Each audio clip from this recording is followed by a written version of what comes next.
अस्सलामुअलैकुम दोस्तों, welcome to मियां भाई न्यूज़। क़यामत की निशानियों में से एक निशानी का मंजर देखने को मिल रहा है सऊदी अरब के अंदर। एक तरफ यूरोपियन मुल्क गर्म होते जा रहे हैं तो दूसरी तरफ अरब मुल्क ठंडे होते जा रहे हैं। सऊदी अरब के जिद्दा का यह नज़ारा है जहां पर कुछ दिनों से लगातार बारिश हो रही है, और वो भी इतनी ज़्यादा बारिश के लोग समझ नहीं पा रहे हैं कि आखिर इतनी ज़्यादा बारिश सऊदी अरब के अंदर क्यों पड़ रही है। इसी बारिश को लेकर थोड़ा डिटेल्स में बात कर लेते हैं। इसके अलावा और भी न्यूज़ है। वीडियो शुरू करने से पहले आप सभी से रिक्वेस्ट है कि हमारे चैनल को सब्सक्राइब कर लीजिए। तो कुछ दिन से जिद्दा में बारिश का जो मंजर देखने को मिला ये पूरे किंगडम में सबसे ज़्यादा है। पिछले 5 घंटों की बात करें तो जिद्दा ने रिकॉर्ड तोड़ बारिश देखी। खास तौर पर गवर्नरेट के नॉर्थर्न हिस्सों में सबसे ज़्यादा असर नजर आया। किंग अब्दुल्ला स्पोर्ट्स सिटी, जिसे लोग अल जौहरा स्टेडियम के नाम से भी जानते हैं, यहां पर 135 mm तक शदीद बारिश रिकॉर्ड हुई है। किंग अब्दुल अजीज इंटरनेशनल एयरपोर्ट स्टेशन पर 51 mm बारिश हुई है, जबकि अल बासितेन डिस्ट्रिक्ट स्टेट्स में 81 mm तक बारिश रिकॉर्ड हुई। शहर भर में वीडियोस वायरल हो रहे हैं जहां पर लोगों ने तेज बारिश, चमकती बिजली, जोरदार हवाएं और कई जगहों पर पानी भरने के मंजर रिकॉर्ड किए, जिसे आप देख रहे हो स्क्रीन पर। सऊदी अरेबिया के नेशनल सेंटर फॉर मेट्रियोलॉजी ने कहा है कि मुल्क में मौसम अपना पुराना पैटर्न बदल रहा है। पहले सालों तक पीक रेनफॉल नवंबर में हुआ करती थी, लेकिन अब ये धीरे धीरे दिसंबर की तरफ शिफ्ट हो रही है। एनसीएम ने बताया है कि यह क्लाइमेट के तब्दील होते हुए बिहेवियर की निशानी है, और इसी वजह से एडवांस्ड मॉनिटरिंग, प्रोएक्टिव फोरकास्टिंग और मजीद रिसर्च की ज़रूरत बढ़ गई है ताकि मुल्क के वेदर सिस्टम को बेहतर समझा जा सके। दरअसल सऊदी अरब ने वेदर सिस्टम के ऊपर ज़्यादा पैसे खर्च नहीं किए। दूसरे मुल्कों के हिसाब से कंपेयर करें तो सऊदी अरब का यही कहना था कि यहाँ पर हमेशा मामूली बारिश होती है। इस मामूली बारिश के लिए करोड़ों रुपए ऐसे सिस्टम के ऊपर खर्च करना बेहतर नहीं होगा, लेकिन सऊदी अरब की यही सोच अब इनके लिए एक मुसीबत बन गई है, क्योंकि यहाँ पर के न्यूज़ के ऊपर जो भी वेदर रिपोर्ट आते हैं इसके बिल्कुल उल्टा होता जा रहा है। जब कहा जाता है कि धूप निकलती तब ऐसी तूफानी बारिश हो जाती है। एनसीएम के सीईओ अयमन गुलाम ने कहा है कि कल के दिन इनके अर्ली बुलेटिन्स और प्रेडिक्टिव डेटा ने अथॉरिटीज को टाइमली एक्शन लेने में बहुत मदद दी थी। ये एक प्राइवेट न्यूज़ एजेंसी है। वक्त पर मिलने वाली इंफॉर्मेशन और लगातार अपडेट ने फील्ड को सही इंप्रूव किया है, जिसकी वजह से फैसला साजी तेज हुई और ग्राउंड टीम्स ने बेहतर तरीके से रेनी कंडीशन को मैनेज किया।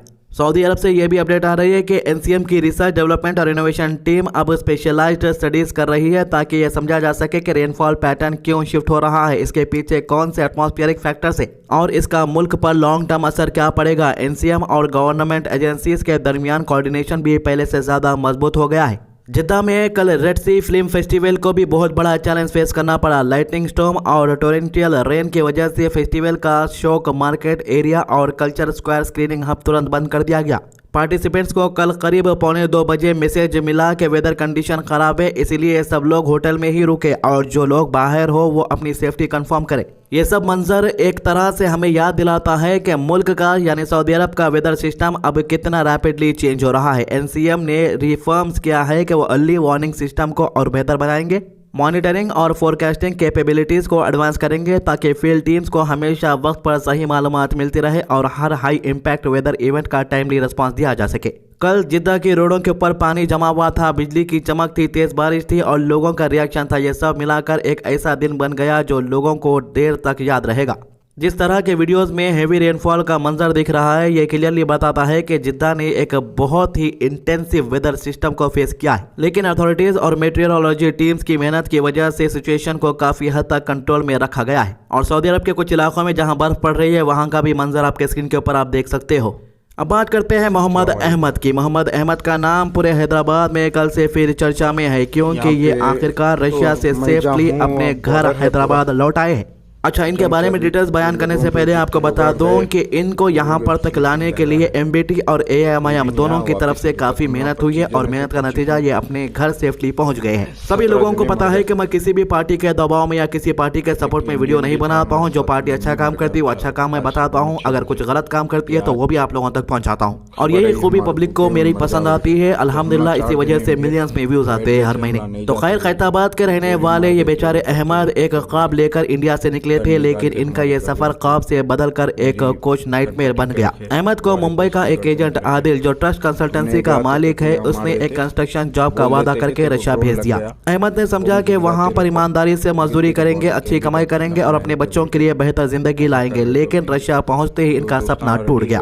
अहमद को समझ आया कि इनके साथ कितनी बड़ी धोखेबाजी हुई है। जॉब के नाम पर इन्हें फ्रंटलाइन भेज दिया गया है, जहां इनको जबरदस्ती रशियन आर्मी के साथ यूक्रेन बॉर्डर के पास लड़ना पड़ा। अहमद ने अपनी जान हाथों में लेकर यहां सेल्फी वीडियो बनाई और 16 अक्टूबर को इंडियन गवर्नमेंट से मदद मांगी। वीडियो में इनकी आवाज लरज रही थी, जुबान पर सिर्फ एक ही बात थी कि इन्हें जल्द से जल्द इंडिया वापस लाया जाए। हैदराबाद में इनके घर वालों का बुरा हाल था। इनकी माँ, बीवी और 2 बच्चे रातों को नहीं सो पा रहे थे, इस टेंशन से कि ये घर वापस कब आएंगे। घर में हर वक्त बेचैनी, घबराहट और एक ही दुआ कि अहमद को किसी तरह वापस ला दिया जाए। इसी बेचैनी के दरमियान एमबीटी के स्पोक पर्सन अमजदुल्ला खान इनके घर पहुंचे और पूरा मामला अच्छी तरीके से समझा और इसके बाद इन्होंने इंडियन मिनिस्ट्री और जिम्मेदार लोगों को ट्वीट के जरिए समझाया कि इनके ऊपर क्या बीत रही है। इसी बीच AMIM की टीम भी इनके घर पहुंची। असदुद्दीन ओवैसी ने अपने ट्विटर अकाउंट से मिनिस्ट्री ऑफ फॉरेन अफेयर्स को डायरेक्टली टैग करते हुए मदद मांगी एक्सटर्नल अफेयर्स मिनिस्ट्री को। डॉक्टर सुब्रमण्यम, जो union minister for external affairs है, और मॉस्को में इंडियन एम्बेसी को बार बार रिक्वेस्ट भेजी गई और अहमद को यहां से निकाला जाए और सेफ्ली इंडिया भेजा जाए। आपको बता दूं कि यह पहला मामला नहीं है जहां पर AMIM या MBT ने किसी शख्स की मदद की हो। काफी ज्यादा शख्स जो दूसरे मुल्कों में जाके परेशान हो जाते हैं या फंस जाते हैं, ऐसे कई सारे लोगों की MBT और AMIM ने मदद की है। याद रहे कि हैदराबाद की ये वो ताकत है जो अपने हैदराबाद के लोग दूसरे मुल्कों में जाकर सुकून की सांस लेते हुए सोचते हैं कि अगर हमारे ऊपर कोई मुसीबत भी आ जाए तो बेशक अल्लाह मदद करने वाला है, लेकिन जरिया हमारे लीडर्स भी है। काफी दिनों तक अहमद के घर वाले हर कॉल हर खबर पर डरे हुए थे, लेकिन सब्र के बाद अल्लाह ने इनकी सुन ली। कल सुबह के वक्त एक खुशी की खबर आई, मोहम्मद अहमद सेफ है और इंडियन वापस आ रहे हैं। और हैदराबाद एयरपोर्ट पर जब इनके फैमिली वालों ने इन्हें देखा तो उनकी खुशी का ठिकाना ना रहा। इनके चेहरे पर खुशी से चमक उठ रहे थे। अहमद ने वापस आकर रशिया में गुजारे हुए वो पल उनकी जिंदगी के सबसे मुश्किल पल थे बताया। इन्होंने बताया कि जब ये वहां बॉर्डर पर खड़े थे तो रोज सोचते थे कि शायद ये कभी अपने घर वालों को नहीं देख पाएंगे, लेकिन आज ये जिंदा लौट आए हैं और ये सिर्फ इनकी फैमिली की दुआ और इंडियन गवर्नमेंट के टाइमली एक्शन की वजह से मुमकिन हुआ। देखिए, जो भी लोग दूसरे मुल्कों में जाकर कमाने की ख्वाब देखते हैं, सोचते हैं कि हम अमीर बन जाएंगे, उन्हें जाने से पहले अच्छी तरीके से जिस एजेंसी से जा रहे वेरीफाई करना जरूरी है। अब अहमद का सिर्फ एक ही मकसद है कि दूसरों को यह बताना कि बिना वेरिफिकेशन के किसी एजेंट पर भरोसा करना कितना खतरनाक हो सकता है। आज खैताबाद की गलियों में सुकून की सांस ली जा रही है, क्योंकि एक बेटा अपनी मां की गोद में लौट आया, एक शोहर अपनी बीवी के पास वापस आया और एक 2 मासूम बच्चों का हीरो इनके सामने खड़ा है। अस्सलाम वालेकुम, मेरा नाम मोहम्मद अहमद है और मैं रशिया के काम से गया था। एजेंट की कुछ गलतियों की वजह से मैं आर्मी में फंस गया था। तो यहाँ पे इंडिया से मेरे जो लोग मदद करे, जो लोग दुआ करे, सबका शुक्रिया अदा करता हूँ और असद साहब का भी शुक्रिया अदा करता हूँ। असद साहब भी मेरे लिए काम करे और दिल्ली में लेटर हेड लिखकर बहुत सपोर्ट करे और इंडिया गवर्नमेंट का भी सपोर्ट शुक्रिया अदा करता हूँ। बोल के सेंट पीटर्सबर्ग बोल के एक एरिया है, वहाँ पे 16 दिन रखे थे हम लोग। तो आप वहाँ से निकलने के बाद अपने फैमिली को इत्तला कर दिए थे या कांटेक्ट में नहीं थे? तो अभी इत्तला हम करे थे कि थोड़ा सेफ जोन में है, मगर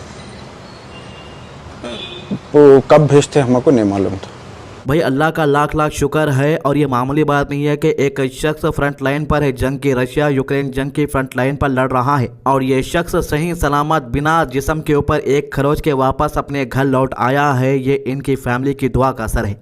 तो ये थी अभी तक की अपडेट। आज की अच्छी बात, अल्लाह ताला कुरान में फरमाता है, और ये दुनिया की ज़िंदगी तो सिर्फ खेल और तमाशा है और हमेशा की ज़िंदगी का मुकाम तो आखिरत का घर है। काश ये लोग समझते। सूरह अंकबूत आयत 64। हमारे चैनल को सब्सक्राइब कीजिए और वीडियोस को ज़्यादा से ज़्यादा शेयर कीजिए। अल्लाह हाफिज़।